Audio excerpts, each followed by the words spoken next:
Halo semuanya, Assalamualaikum warahmatullahi wabarakatuh. Oke, pada kesempatan kali ini nanti kita akan belajar materi sosiologi berkaitan dengan penyimpangan sosial dan pengendalian sosial. Nah, ini penyimpangan sosial dan pengendalian sosial. Nah, dalam video ini nanti kalian akan mendapatkan pembahasan materi penyimpangan sosial dan juga pengendalian sosial serta latihan soal-soalnya di akhir video ini. Nah, harapannya setelah kalian nanti menyimak video ini, nanti kalian akan dapat dengan mudah menyelesaikan soal baik penilaian harian, soal ujian nasional, maupun soal ujian masuk perguruan tinggi terkait dengan materi penyimpangan sosial dan juga pengendalian sosial. Oke. Mari kita simak secara langsung pembahasan materi berikut. Yang akan pertama kita bahas adalah berkaitan mengenai penyimpangan sosial. Apa itu penyimpangan sosial? Penyimpangan sosial adalah segala bentuk pola perilaku yang tidak sesuai dengan nilai dan norma yang ada dalam masyarakat. Jadi secara umumnya atau secara sederhananya, penyimpangan sosial adalah segala tindakan atau perbuatan yang tidak sesuai dengan nilai dan norma yang ada dalam masyarakat. Nah, penyimpangan sosial ini sering juga disebut deviasi sosial. Jadi ketika kalian menemukan istilah deviasi sosial, jangan bingung, artinya adalah penyimpangan sosial. Oke. Dalam terjadinya penyimpangan sosial itu ada sebab-sebab kenapa bisa terjadi penyimpangan sosial. Yang pertama adalah differential association. Nah, apa itu differential association? Nah, differential association atau asosiasi diferensial adalah kondisi di mana agen-agen sosialisasi menyampaikan nilai dan norma yang berbeda-beda sehingga mendorong seseorang untuk melakukan perbuatan yang menyimpang. Atau secara sederhananya, agen-agen sosialisasi menanamkan nilai dan norma yang berbeda-beda sehingga menimbulkan seorang individu itu melakukan perbuatan yang menyimpang. Yang kedua adalah subkebudayaan yang menyimpang. Nah, apa itu subkebudayaan yang menyimpang? Subkebudayaan yang menyimpang adalah penyimpangan sosial yang terjadi karena kebudayaan yang pada dasarnya sudah menyimpang. Misalkan ketika seorang anak dia tinggal di lingkungan yang semuanya orang-orangnya tuh mencopet. Nah, ketika besar dia akan jadi seorang pencopet. Nah, itu termasuk dari sebab penyimpangan sosial berkaitan dengan subkebudayaan yang menyimpang. Jadi kebudayaan yang menyimpang ini adalah karena seorang yang individu yang menyimpang ini tinggal di lingkungan yang pada dasarnya sudah menyimpang. Yang ketiga adalah sosialisasi tidak sempurna. Sosialisasi tidak sempurna terjadi ketika agen-agen sosialisasi tidak mampu secara keseluruhan menanamkan nilai dan norma yang baik. Jadi misalkan dalam keluarganya dia sudah ditanamkan nilai dan norma yang baik, tetapi ketika dalam lingkungan sebaya ataupun dalam media massa tidak ditanamkan nilai dan norma yang baik sehingga seorang anak itu berbuat menyimpang. Contohnya ketika seorang anak ketika kecilnya sudah ditanamkan nilai dan norma oleh keluarganya dengan baik, tapi ketika mengenal temannya dia cenderung untuk melakukan penyimpangan sosial seperti tawuran, kenakalan remaja. Nah, itu termasuk dalam sebab terjadinya penyimpangan sosial karena sosialisasi tidak sempurna. Yang keempat adalah labeling atau pemberian julukan. Adalah penyimpangan sosial yang terjadi karena seseorang individu yang menyimpang tersebut sudah diberi julukan oleh masyarakat. Nah, karena sudah diberi julukan oleh masyarakat, maka individu tersebut berperilaku sesuai apa yang dijuluki atau apa yang dilabelkan pada dirinya. Misalkan ketika seorang anak dianggap sebagai anak nakal, maka ketika dewasa dia berperilaku seperti anak nakal karena pada dasarnya sudah diberi julukan oleh masyarakat. Nah, yang kelima adalah anomi atau ketiadaan nilai dan norma. Ketiadaan nilai dan norma pada suatu individu itu bisa disebabkan karena pada kecilnya memang sudah tidak diajarkan nilai dan norma, atau karena nilai dan norma yang sudah diajarkan itu sudah kaku dan tidak fleksibel dengan zaman. Jadi ketiadaan nilai dan norma pada suatu individu. Nah, yang keenam adalah pengendalian masyarakat yang lemah. Pengendalian masyarakat yang lemah akan menyebabkan penyimpangan sosial. Nah, penyimpangan sosial itu dapat dibagi. Yang pertama menurut sifatnya. Ada penyimpangan positif dan ada penyimpangan yang negatif. Nah, sekarang apa itu penyimpangan positif? Penyimpangan positif adalah bentuk perilaku penyimpangan yang berdampak positif bagi para pelaku yang melakukan penyimpangan tersebut. Misalkan ketika seorang perempuan yang berprofesi sebagai supir truk. Nah, perempuan yang berprofesi sebagai supir truk ini merupakan salah satu hal yang dianggap tabu atau hal yang dianggap menyimpang oleh suatu masyarakat. Tetapi pada dasarnya hal ini berdampak positif bagi pemenuhan kebutuhan wanita tersebut. Nah, hal ini termasuk dalam penyimpangan sosial yang positif atau secara umumnya penyimpangan yang dapat berdampak positif bagi orang yang melakukan penyimpangan tersebut. Dan yang kedua adalah penyimpangan negatif. Nah, seperti yang sudah kita tahu, penyimpangan negatif banyak terjadi dalam lingkungan di sekitar kita, yakni seluruh perilaku yang bertentangan dengan nilai dan norma yang akan berdampak negatif baik bagi dirinya ataupun bagi masyarakat di sekitarnya. Nah, bentuk-bentuk perilaku menyimpang. Bentuk perilaku menyimpang yang pertama berdasarkan subjeknya, berdasarkan pelakunya. Ada penyimpangan individual dan ada penyimpangan kolektif. Nah, penyimpangan individual adalah penyimpangan yang dilakukan secara perorangan, secara individu. Nah, sementara penyimpangan kolektif adalah penyimpangan yang dilakukan secara bersama-sama atau secara berkelompok. Bisa ya membedakan ya individual dan kolektif. Yang ketiga adalah penyimpangan primer dan sekunder. Nah, ini merupakan bentuk perilaku menyimpang berdasarkan sifatnya. Nah, apa itu penyimpangan primer? Penyimpangan primer adalah penyimpangan yang dilakukan karena situasi dan kondisi tertentu yang dilakukan hanya beberapa kali dan masyarakat masih dapat mentolerir tindakan penyimpangan tersebut. Misalkan ketika seorang anak karena terpepet kondisi ibunya yang sedang sakit, kemudian dia mencuri makanan dari salah satu kedai misalkan. Nah, hal itu termasuk dalam perbuatan penyimpangan primer karena kondisi ibunya yang sakit dan masyarakat masih juga bisa mentolerir tindakan anak kecil tersebut. Nah, yang keempat adalah penyimpangan sekunder. Penyimpangan sekunder adalah penyimpangan yang sudah dilakukan berkali-kali dan masyarakat tidak bisa mentolerir tindakan tersebut. Misalkan kayak pembunuhan ataupun pemerkosaan, hal itu termasuk dalam penyimpangan sekunder. Nah, jenis-jenis perilaku menyimpang. Jenis-jenis perilaku menyimpang ada 5 jenis. Yang pertama adalah tawuran. Tawuran adalah kita tahu ya yang paling banyak terjadi di lingkungan antar pelajar atau tindakan tawuran yang dilakukan antar pelajar. Yang kedua adalah penggunaan obat-obat terlarang seperti narkotika ataupun konsumsi minuman keras. Hal itu termasuk dalam jenis perilaku yang menyimpang. Yang ketiga adalah penyimpangan seksual atau seperti pemerkosaan ataupun LGBT atau mungkin pedofil. Hal itu termasuk dalam bentuk penyimpangan seksual. Yang keempat adalah gaya hidup. Mungkin teman-teman akan bertanya kenapa gaya hidup merupakan salah satu jenis perilaku yang menyimpang. Nah, gaya hidup yang tidak sesuai dengan budaya masyarakat juga dianggap sebagai perilaku yang menyimpang. Misalkan gaya hidup kebarat-baratan, hal itu termasuk dalam perilaku yang menyimpang. Misalkan gaya hidup kebarat-baratan biasanya cenderung tidak sesuai dengan kultur budaya masyarakat timur, seperti menggunakan kayak rambutnya dicet ataupun mungkin menggunakan pakaian-pakaian yang terbuka. Hal itu termasuk dalam jenis gaya hidup kebarat-baratan dan merupakan salah satu jenis perilaku menyimpang. Yang kelima adalah kriminalitas atau kejahatan, bisa terkait dengan pembegalan ataupun mungkin perampokan. Nah, kemudian yang kedua adalah penggolongan perilaku menyimpang. Setelah kita tadi belajar tentang jenis-jenis perilaku menyimpang, yang kedua berkaitan dengan penggolongan perilaku yang menyimpang. Yang pertama adalah non-konformis. Apa itu non-konformis? Non itu tidak, konformis itu aturan. Jadi non-konformis merupakan hal-hal yang tidak sesuai dengan peraturan atau tindakan atau perilaku yang tidak sesuai dengan aturan. Misalkan dalam aturan di sekolah ada tertib harus piket, kemudian harus menggunakan seragam, kemudian harus menggunakan sepatu hitam, menggunakan atribut dan sebagainya. Ketika seorang siswa datang ke sekolah tidak menggunakan seragam atau tidak menggunakan atribut, hal itu termasuk dalam bentuk perilaku menyimpang nonkonformis.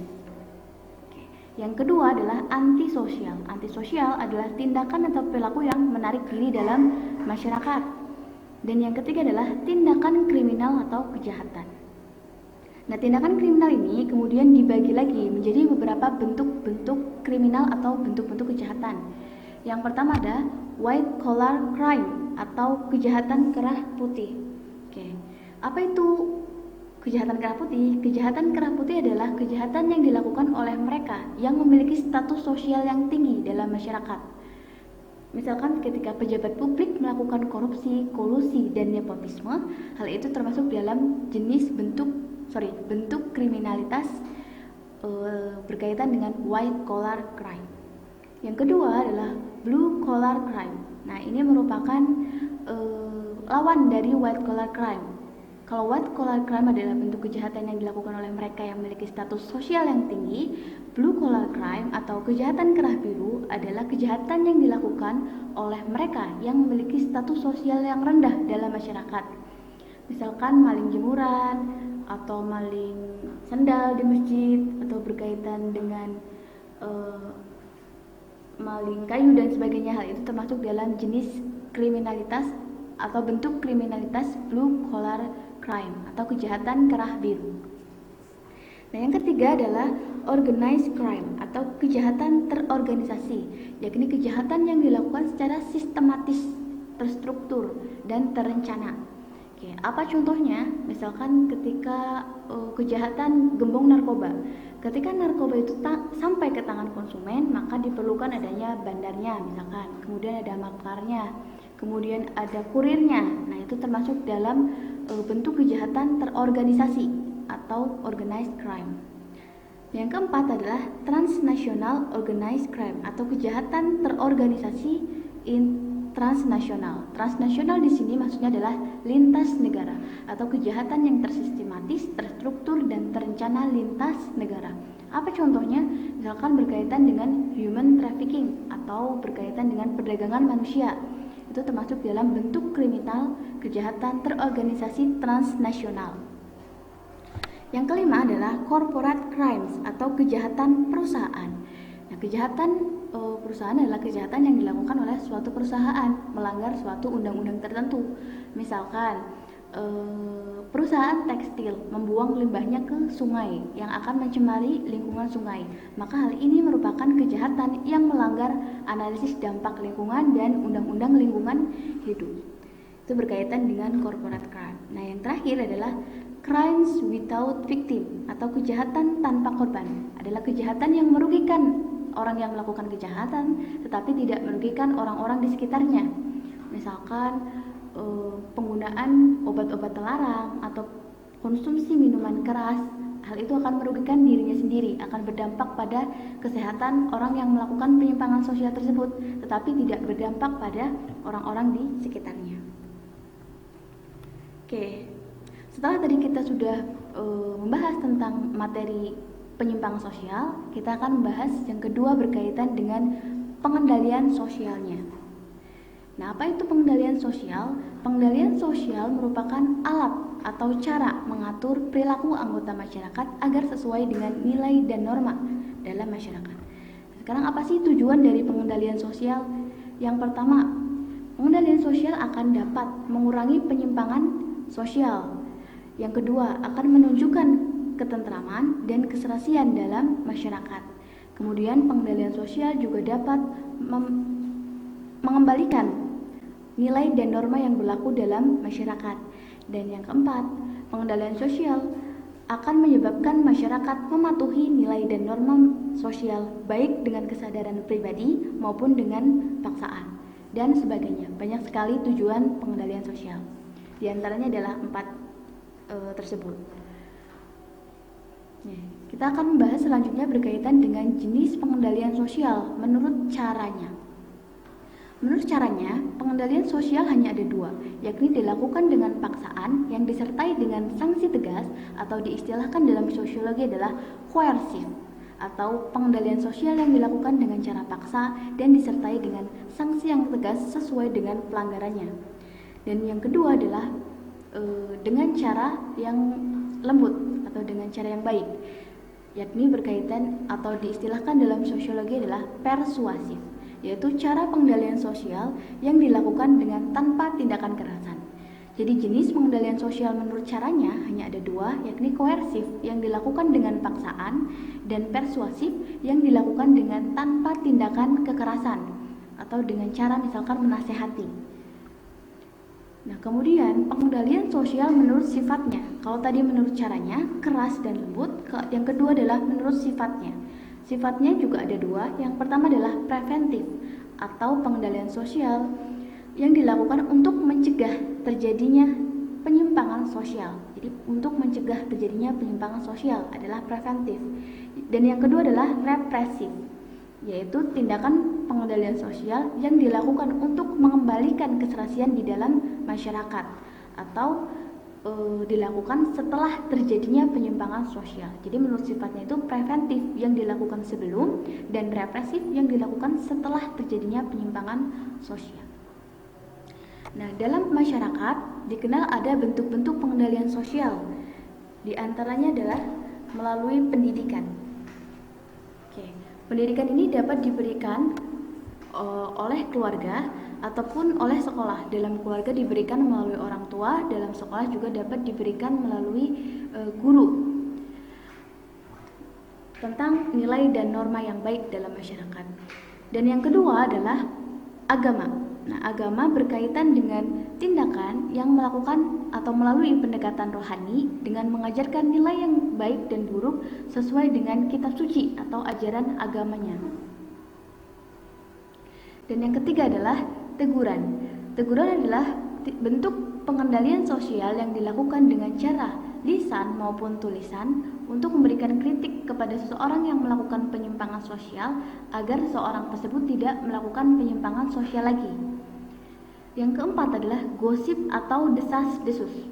Gosip ini adalah merupakan bentuk kontrol sosial atau pengendalian sosial dengan cara membicarakan kesalahan orang yang melakukan penyimpangan agar orang tersebut merasa malu dan berharap tidak mengulangi kembali penyimpangan sosial tersebut. Dan yang kelima berkaitan dengan sanksi dan hukuman. Sanksi dan hukuman adalah bentuk pengendalian sosial dengan cara memberikan sanksi atau hukuman kepada pelanggar secara langsung dengan memberikan efek yang jera. Biasanya sanksi dan hukuman itu dilakukan pada lembaga-lembaga misalkan kepolisian atau lembaga adat atau lembaga keamanan. Yang keenam adalah intimidasi. Intimidasi adalah bentuk kontrol sosial yang dilakukan dengan cara memaksa pihak yang melanggar peraturan. Intimidasi, memaksa pihak yang melanggar peraturan. Yang keenam adalah ostratisme atau bentuk kontrol sosial yang dilakukan dengan cara membiarkan atau mengacuhkan seseorang yang melakukan pelanggaran dengan tidak melakukan interaksi ataupun berbicara dengan orang yang melakukan penyimpangan tersebut, sehingga harapannya orang yang melakukan penyimpangan tersebut akan sadar dengan tindakan menyimpangnya. Kita tadi sudah membahas tentang penyimpangan sosial berkaitan dengan jenis-jenisnya, kemudian juga berkaitan dengan tipe-tipenya, bentuk-bentuknya, dan juga sudah berkaitan dengan pengendalian sosial terkait dengan pengertian, bentuk-bentuk dan juga jenisnya. Sekarang kita akan bahas tentang latihan soal berkaitan dengan penyimpangan dan pengendalian sosial. Nah, ada beberapa soal, sekitar 20 soal. Kita mulai dari nomor yang pertama. Kita baca langsung ke soalnya. Perilaku menyimpang karena dorongan kebutuhan ekonomi ditunjukkan oleh nomor. Kita kembali lagi ke pernyataan yang pertama. Anak jalanan melakukan tindakan merampok toko waralaba ketika lampu mati. Yang pernyataan kedua, tawuran antara kelompok pelajar karena perilaku saling mengejek teman. Yang ketiga, karena tidak bekerja, seseorang anak mencuri makanan untuk kebutuhan hidup. Yang keempat, seorang anak membolos sekolah karena guru kelas tidak mengabsen. Dan yang kelima, anak pengamen jalanan meminta uang dengan kasar kepada warga sekitar. Yang ditanyakan adalah perilaku menyimpang karena dorongan kebutuhan ekonomi. Oke. Pernyataan pertama, anak jalanan melakukan tindakan merampok toko waralaba ketika lampu mati akan berkaitan dengan kebutuhan ekonominya, makanya dia melakukan tindakan merampok toko. Kemudian yang kedua, tawuran antara kelompok pelajar karena perilaku saling mengejek, maka hal ini bukan berkaitan dengan kebutuhan ekonomi.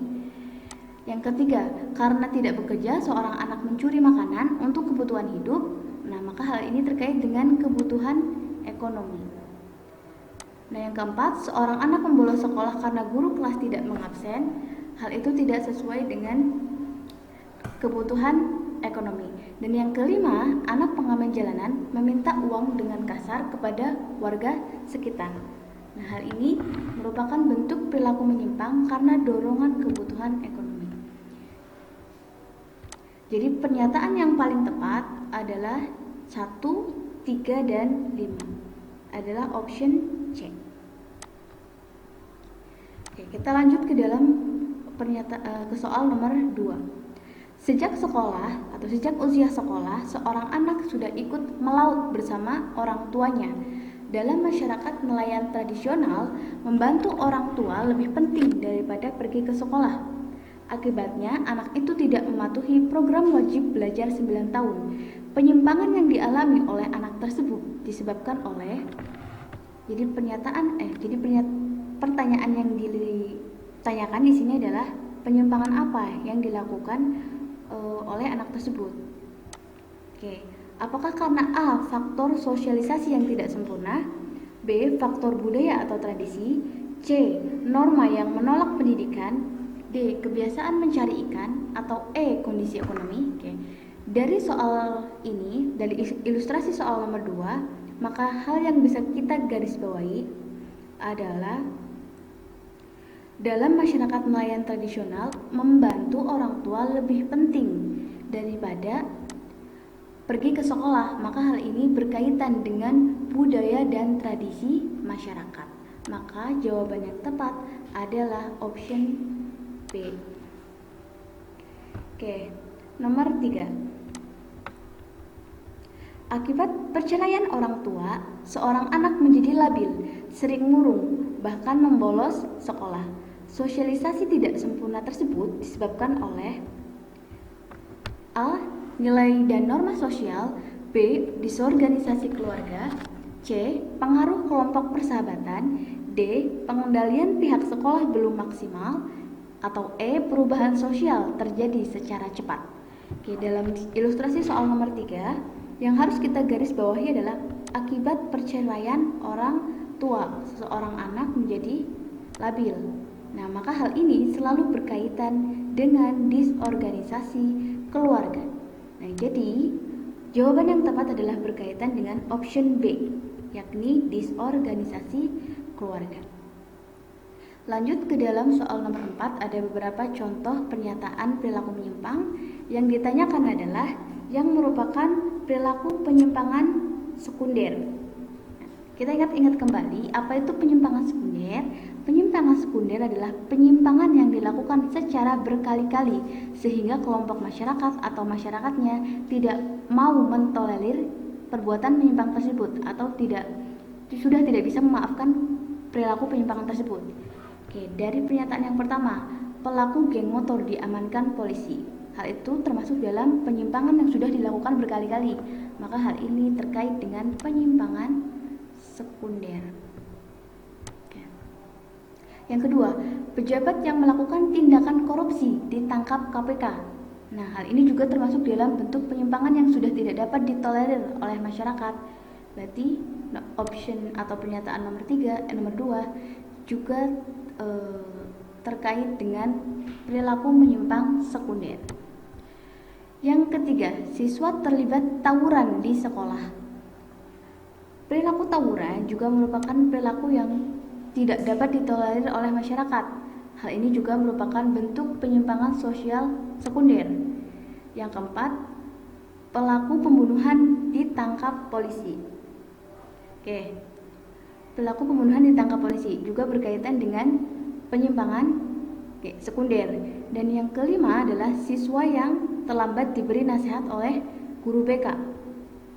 Nah, hal itu termasuk dalam bentuk penyimpangan primer. Jadi yang paling tepat di sini adalah 1, 2, dan 4 atau opsi dari B, option B. Kita lanjut ke soal nomor 5. Randy sebagai pelaku tindak kekerasan pencurian di pasar gelap ternyata tidak beraksi sendiri. Untuk mendukung kesuksesannya, dia membentuk tim yang disebar di beberapa tempat untuk mengawasi korban. Ketika dia membutuhkan bantuan, dia tinggal menghubungi komplotannya yang sudah siap sedia. Kategori penyimpangan berdasarkan pelaku pada ilustrasi tersebut adalah A. Primer, B. Kolektif, C. Sekunder, D. Sistematik, atau E. Transnasional. Dalam ilustrasi tersebut yang dapat kita garis bawahi adalah Randy tidak beraksi secara sendiri, atau dalam artian ini dilakukan dengan berkelompok. Nah, ketika dia membutuhkan bantuan, dia tinggal menghubungi komplotannya yang sudah siap sedia. Nah, hal ini pasti berkaitan dengan penyimpangan sosial, bentuk penyimpangan sosial menurut subjeknya. Berarti dalam ilustrasi tersebut, Randy bersama kelompoknya termasuk jenis penyimpangan yang dilakukan secara bersama. Nah, apa itu penyimpangan yang dilakukan secara bersama? Adalah bentuk penyimpangan kolektif atau kelompok. Soal nomor 6. Ada beberapa pernyataan yang ditanyakan dalam soal nomor 6 adalah perilaku menyimpang berupa tindakan kriminal. Kita ingat-ingat kembali, tindakan kriminal adalah tindakan berkaitan dengan kejahatan yang meliputi tadi white collar crime, blue collar crime, organized crime, kemudian transnational crime, corporate crime, dan crime without victim. Langsung ke dalam soal pernyataan yang pertama. 1. Perampok yang disertai dengan aksi pembunuhan, maka hal ini termasuk dalam tindakan kriminal ya. Yang kedua, pegawai pajak melakukan aksi korupsi untuk kepentingan pribadi. Hal itu juga merupakan kegiatan kriminal atau tindakan kriminal. Yang paling tepat adalah white collar crime atau kejahatan kerah putih. Yang ketiga adalah penipuan oleh suatu organisasi berkedok investasi. Nah, ini juga merupakan bentuk dari kriminal berkaitan dengan corporate crime atau kriminalitas yang dilakukan oleh perusahaan. Yang keempat, siswa datang ke sekolah dengan terlambat, hal itu bukan termasuk bentuk tindakan kriminal. Yang kelima adalah pejalan kaki tidak menyeberang jalan lewat zebra cross, juga bukan merupakan bentuk tindakan kriminal. Jadi yang paling tepat yang sesuai dengan bentuk tindakan kriminal adalah 1, 2, dan 3. Jadi jawaban yang paling tepat ada di option A.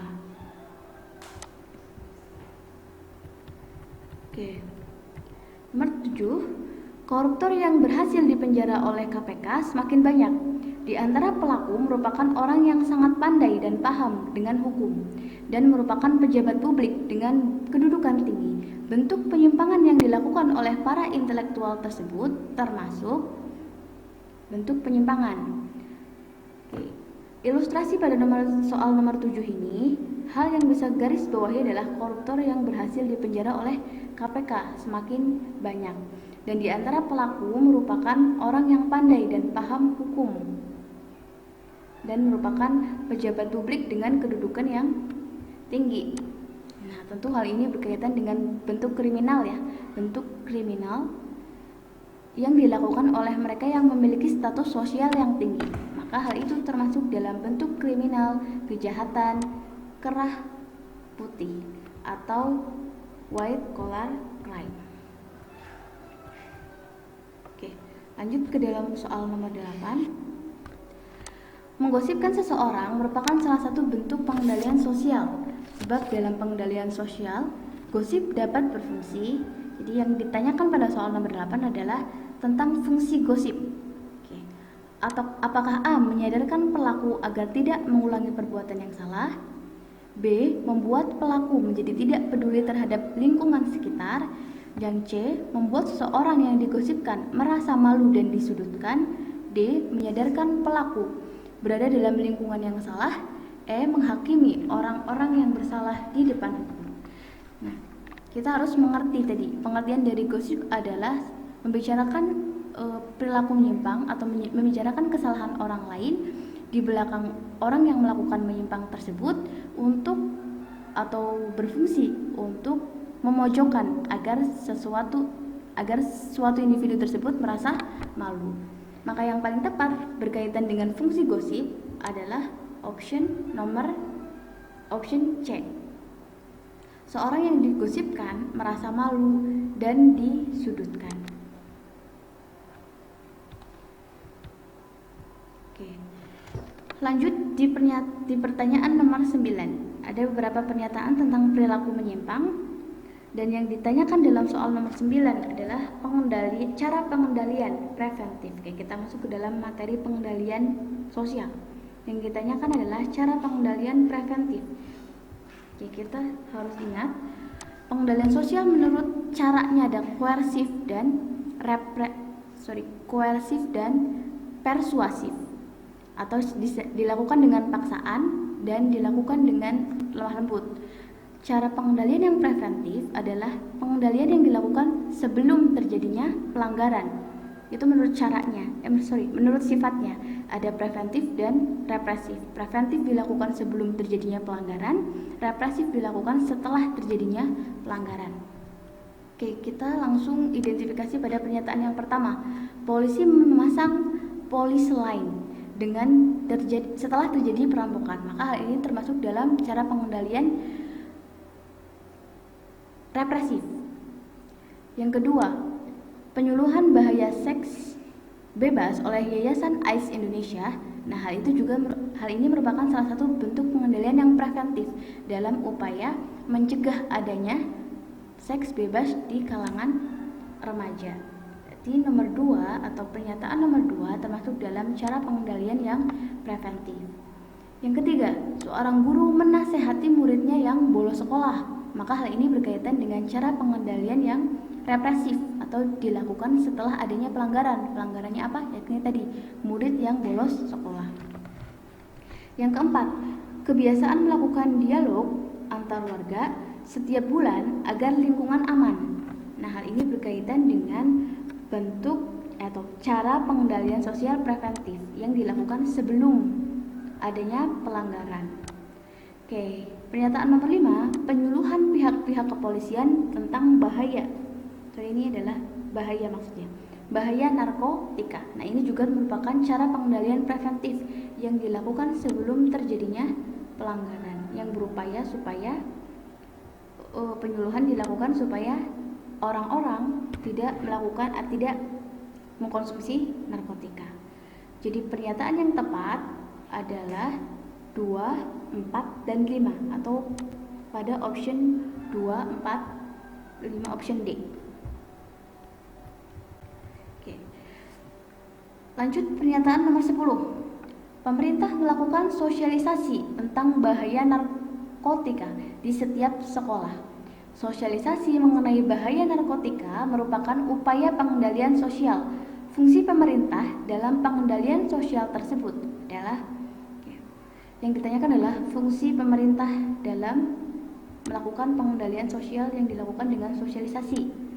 Apakah A. Membentuk perilaku agar sesuai dengan nilai dan norma. B. Mengurangi jumlah pengguna narkotika di suatu wilayah. C. Menyusun program kerja selama pemerintahan berlangsung.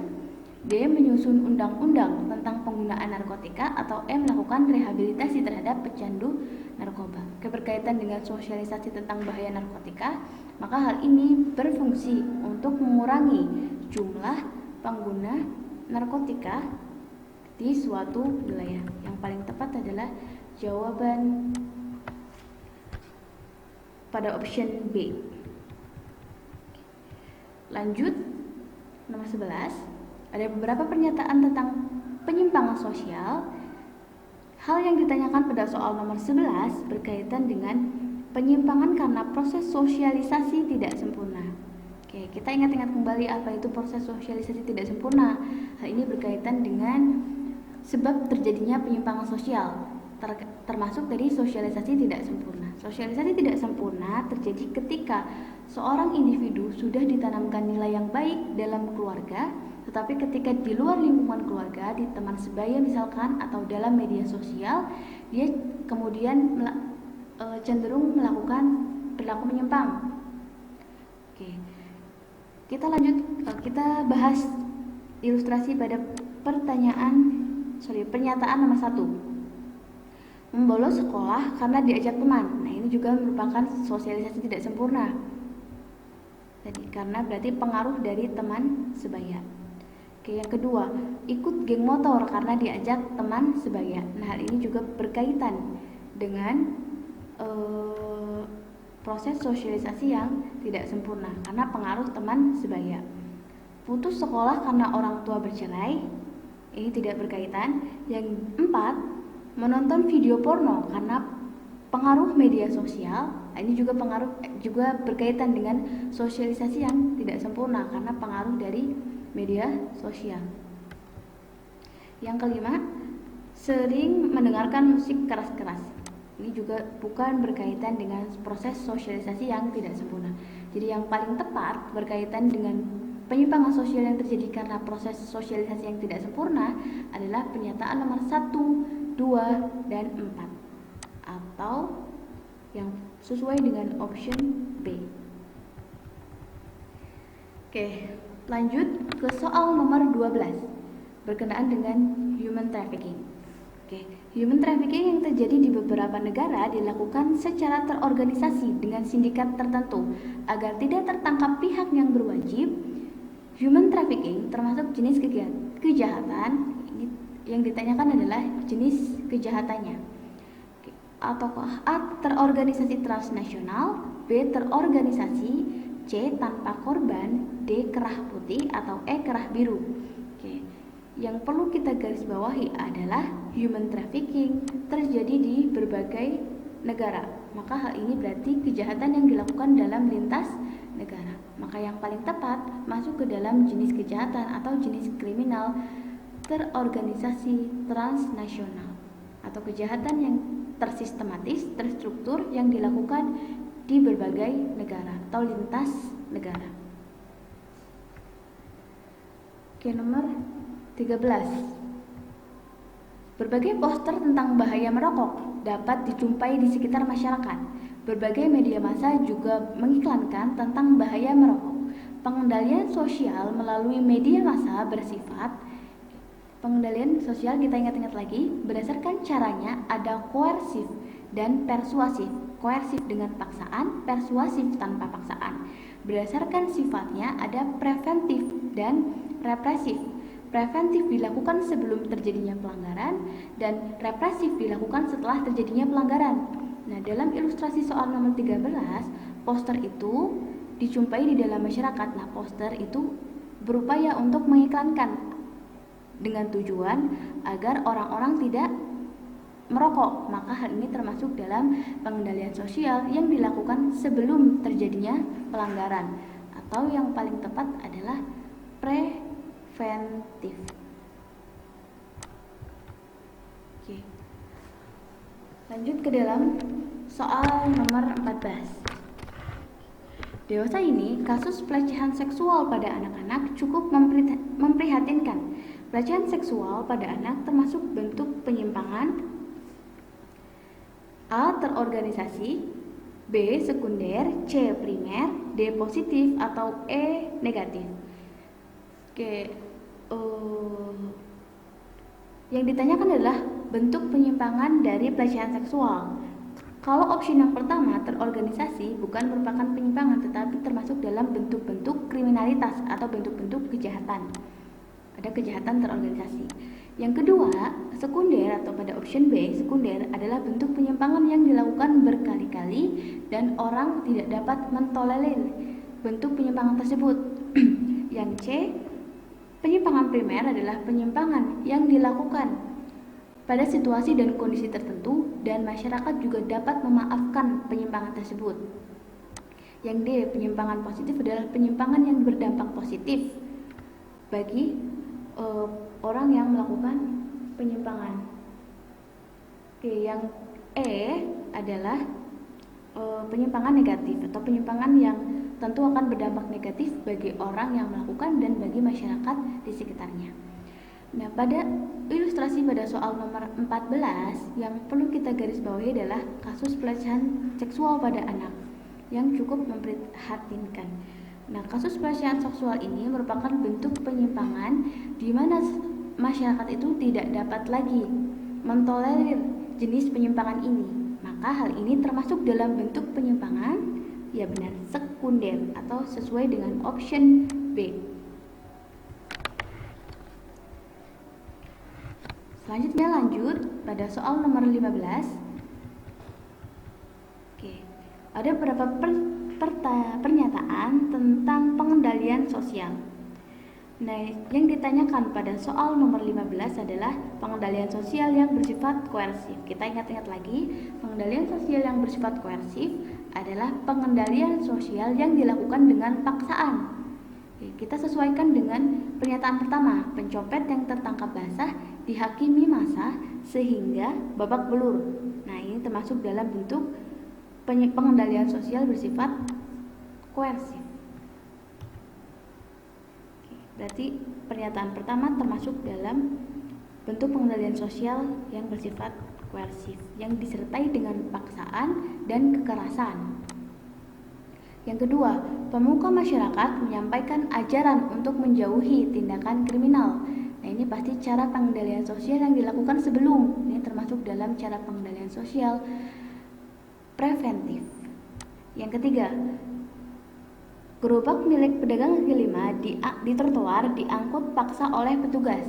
Nah, hal ini termasuk cara pengendalian sosial yang dilakukan secara paksa.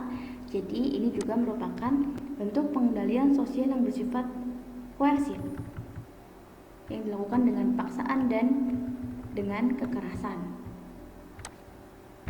Oke, yang keempat, aparat kepolisian memberikan penyuluhan tentang bahaya narkotika. Nah, itu bukan merupakan cara pengendalian sosial bersifat koersif, tapi yang paling tepat adalah cara pengendalian sosial preventif atau dilakukan sebelum adanya penyimpangan sosial. Sekarang ke dalam pernyataan nomor 5, KPK menangkap pelaku suap pejabat publik di kantornya. Ini juga merupakan cara pengendalian yang bersifat koersif atau dengan paksaan dan kekerasan. Jadi yang paling tepat adalah pernyataan nomor 1, nomor 3, dan nomor 5. Nomor 1, nomor 3, nomor 5. Nomor 1, nomor 3, nomor 5.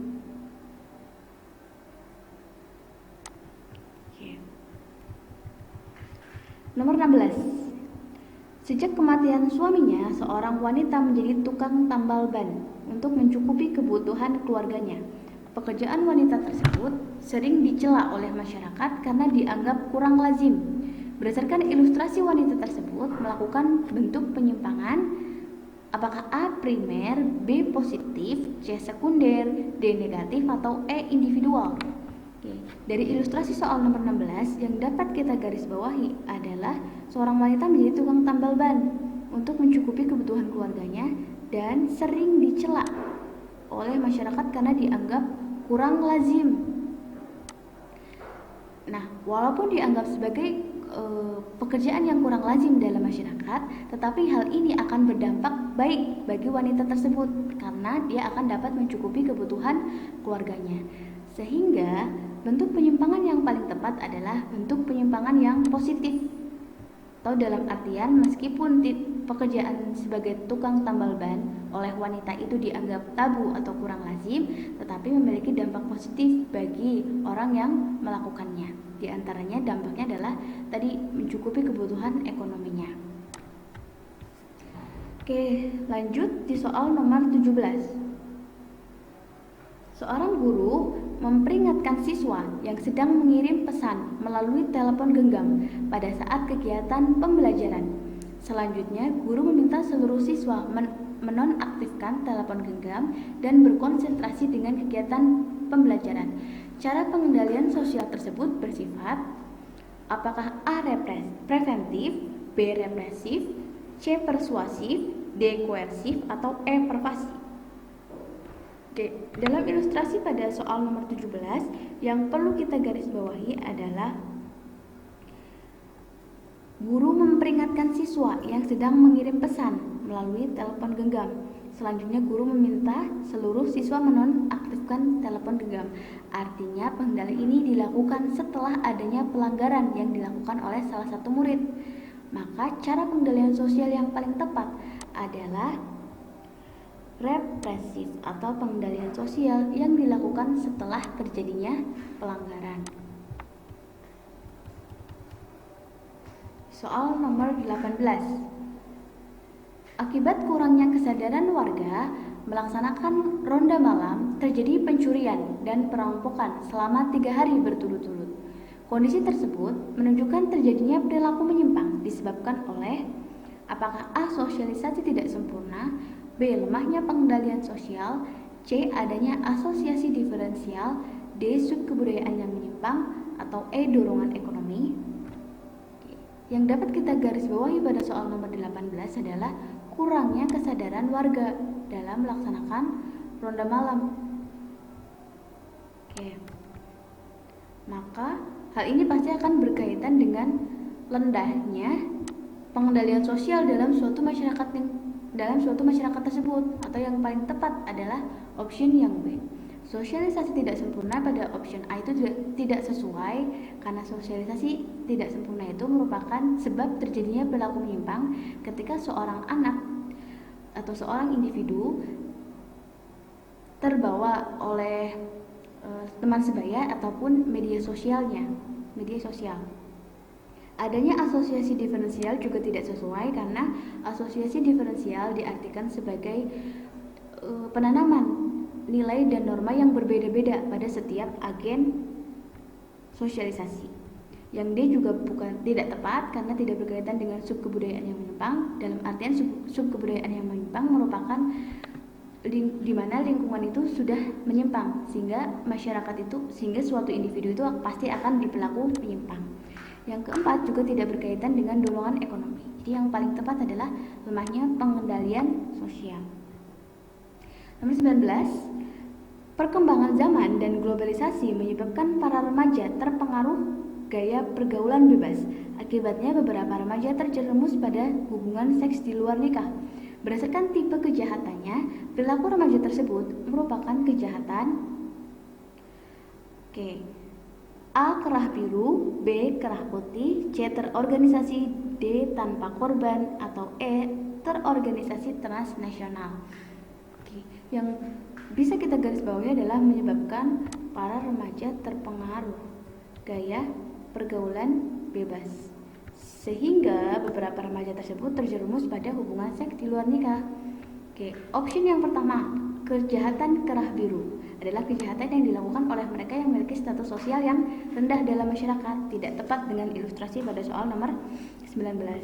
Yang B, kerah putih adalah kejahatan yang dilakukan oleh mereka yang memiliki status sosial yang tinggi dalam masyarakat, berarti tidak tepat dengan ilustrasi pada soal nomor 19.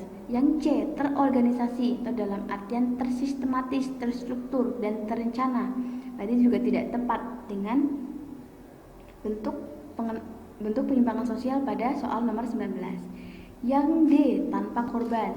Nah, hal ini merupakan bentuk kriminalitas atau bentuk kejahatan yang merupakan bentuk kejahatan tanpa korban, di mana hal ini akan berdampak pada orang yang melakukan pelanggaran tetapi tidak berdampak pada masyarakat sekitar. Jadi yang paling tepat adalah kejahatan tanpa korban. Yang E juga bukan merupakan kejahatan terorganisasi transnasional karena bukan merupakan kejahatan lintas negara. Pertanyaan terakhir atau soal terakhir nomor 20, lembaga masyarakat memberikan pendidikan keterampilan kepada narapidana. Pendidikan ini bertujuan agar narapidana dapat hidup mandiri. Cara pengendalian sosial tersebut bersifat A. Koersif, B. Represif, C. Preventif, D. Persuasif, dan E. Kompulsif. Lembaga pendidikan keterampilan kepada narapidana merupakan pendidikan atau bentuk pengendalian yang dilakukan setelah terjadinya penyimpangan yang dilakukan oleh narapidana tersebut. Maka hal itu berarti berkaitan dengan represif. Oke, kita ingat-ingat lagi, yang option A, pengendalian koersif adalah pengendalian yang dilakukan dengan cara paksaan, tidak sesuai dengan ilustrasi nomor 20. Yang B, sesuai, karena represif adalah pengendalian sosial yang dilakukan setelah adanya pelanggaran atau setelah pelanggaran yang dilakukan oleh narapidana tersebut. Yang C, preventif adalah cara pengendalian sosial yang dilakukan sebelum terjadinya pelanggaran, tidak sesuai dengan ilustrasi pada soal nomor 20. Yang D juga persuasif, merupakan bentuk pengendalian sosial yang dilakukan dengan cara yang lembut atau seperti menasihati, tidak tepat juga dengan ilustrasi pada soal nomor 20. Dan kompulsif bukan merupakan salah satu jenis atau cara pengendalian sosial. Jadi yang paling tepat adalah B. Oke, sekian untuk pembahasan materi mengenai penyimpangan sosial dan juga pengendalian sosial. Harapannya setelah kalian menyimak video ini, nanti kalian juga akan dapat mengerjakan soal-soal di buku kalian berkaitan dengan soal penyimpangan dan pengendalian sosial. Terima kasih. Wassalamualaikum warahmatullahi wabarakatuh.